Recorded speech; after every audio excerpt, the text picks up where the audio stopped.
Are y'all finally ready for it? Here we go. King's English in Language of America, not a common tongue. For those who know me, y'all already know that I tell y'all we don't speak AAVE. We speak AIVE, or American Indian English.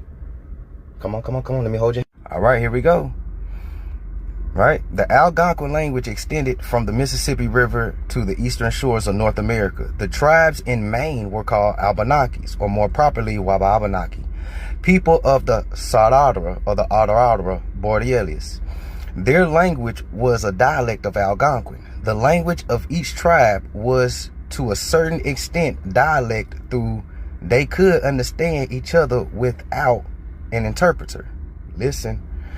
An unwritten language is always changeable, and words in use among the Indians 200 years ago are scarcely recognized by their descendants of today. So that the language of the Penobscots at the present time is only a dialect of ancient Abenaki. Keep up, flipping the page. All right. These causes will produce in the course of time a language in North America as different from the future language of England as the modern Dutch, Danish, and Swedish are from the German or from one another. We need to get the silly notion out of our minds once and for all, quote, the King's English, right, is the proper language of America. Why have we been taught such nonsense in our schools? All right. You were not taught so in school, but it is a fact that your native tongue is not the King's English. You're not speaking the King's English or England. This is what we've been telling people, right? Nor do we and the English people share a common tongue. The two stems of English have developed independently for more than 300 years.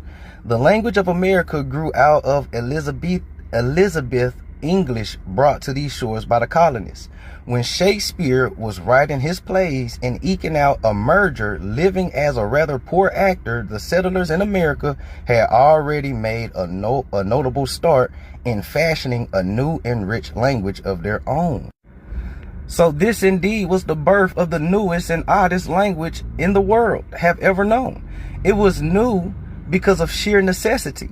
It was odd because its newness and subsequent growth had no kinship whatsoever with the so-called mother tongue, right? Such Indian-inspired words as these were taken to be new English words, despite the fact that they were not English in any sense. They were and still are American words, such